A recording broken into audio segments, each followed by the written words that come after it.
Hey guys, I'm Dave. And I'm Len. And today we played Kill Dr. Lucky. This is what the 19.5th anniversary edition, actually 20th anniversary edition. They're just trying to be funny, but there's actually two games in it. There's Kill Dr. Lucky, and then there's Escape from Dr. Lucky's Mansion. Essentially what happens is in the first game, you try to, the first person who kills Dr. Lucky wins, and then for the second game, Dr. Lucky becomes a ghost, and instead he's trying to kill all the players, and the player who survives is the one who wins in that version. In that version, too, players can attack each other. Now let's talk about the regular version. Regular version, players can't attack each other, and line of sight is what rules in this game. There's no dice or anything. Essentially what you want to do is you want to get into a room alone with Dr. Lucky, and no one from any adjacent rooms that can see you. And there's also we played with a variant rule with the dog, and if the dog can't see you either, and then you can make it a murder attempt. So for the murder attempt, you start out being with an attack value of 1, and then if you play a weapon, you might get 2 more added or something, and then each player around the table will play cards with luck. They're little clovers on the card, and since you're attacking with 3, they have to put out a total of 3 clovers in order to stop you. And then when they stop you, which is what's generally what happens most of the time, you take one of those cards they played and you put it underneath your card, and so then the next time you attack Dr. Lucky, you're worth a base value of 2. And so Dr. Lucky, he moves around the table after each person.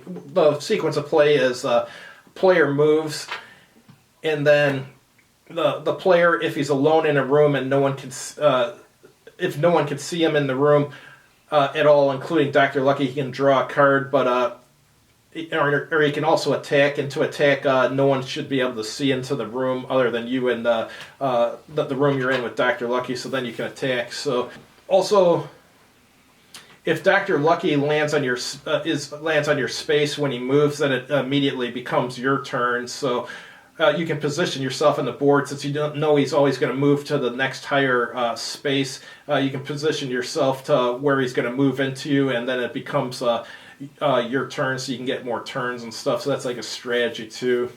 But yeah, I think it's a really good game. I originally played it at Polar Vortex. I don't know if it was like 5 or 6 years ago. They had some guy there who had all these cheap ass games, and he was introducing people to them. I played a bunch of games with them. This is I liked all of the ones I played, but this is the one I liked the most. So I got this at the Games Plus auction.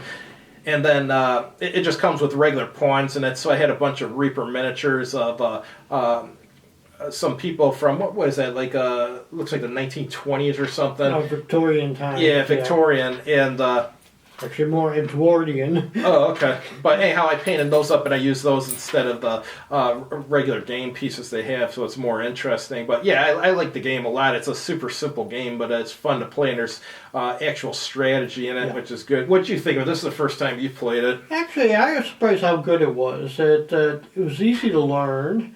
After a few turns, I was getting the hang of what's expected, and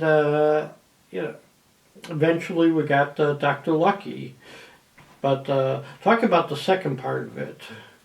Oh yeah, well the second part's when Dr. Lucky becomes a ghost and starts attacking everyone, and but the players in this one, they can finally attack each other if they want, because if you're just waiting for Dr. Lucky to move around the mansion and kill people, it's real easy to move out of his way. So, also in that one, you could play a card to, or you can use some of your movement points to move Dr. Lucky, but you can only move him forward. So if you play one for 3 and he's like on 15, you can move him to 16, 17, and 18. Or if the card says to move to directly to a room, you can have Dr. Lucky move there. So if like your opponent's is like in the foyer, you can play a card to move him to the foyer, and then he'll attack the player. Yeah. Actually, once you get the hang of it, this gets to be a lot of fun. Yeah. And it's super simple. I mean, it's like 4 pages of rules, and easy to read rules too. And that's including the second game. So but yeah, I always like the cheap-ass games I've played, I've liked. The only problem is most of them require 3 players or more. We played this with 3 players. It was me, Len, and my dad. But you can also play with 2 players. But when you do that, you have to have like 2 dummy players on the board who just move to the next lowest space, and the 2 players who are actual people can use their movement to move those characters too if they want and stuff. Okay. Yeah, because actually very well written, very well put together. The board looked good, and Oh, and on the back of the board, there's a second board, a variant board too. So if you're bored of playing on the first board, you can flip it over. And also, if you have like only 2 players, you can close one of the wings on the board, so that there's just a smaller playing area. I get the impression they really play tested this. Yeah. Unlike other people. Yeah. Well, I think they've come out with many versions of this, and each version is like an improvement over the previous. Because when I was reading the rules for this, it said if you have other versions, some of the rules have changed for this version. But this version, the Deluxe 19.5 Anniversary Edition, it looks like the rules are essentially perfect or close to. Yeah.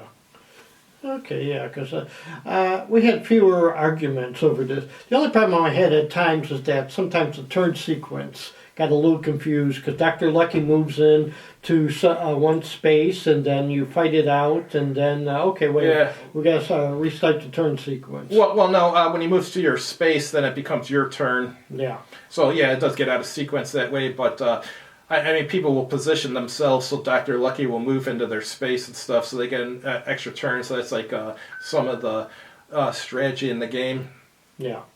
Yeah, there's lots of strategy with the card. Mm-hmm. Very good. Yeah, first a little game with very few rules, quite a bit of strategy actually. Yeah. My philosophy of games is decisions. Mm-hmm. The more decisions you have to make and the more intelligent choices you have to make, the better the game, the more likely you are to replay this. I'll definitely replay this in the future. All right, that's all we got, guys. See you next time. Okay.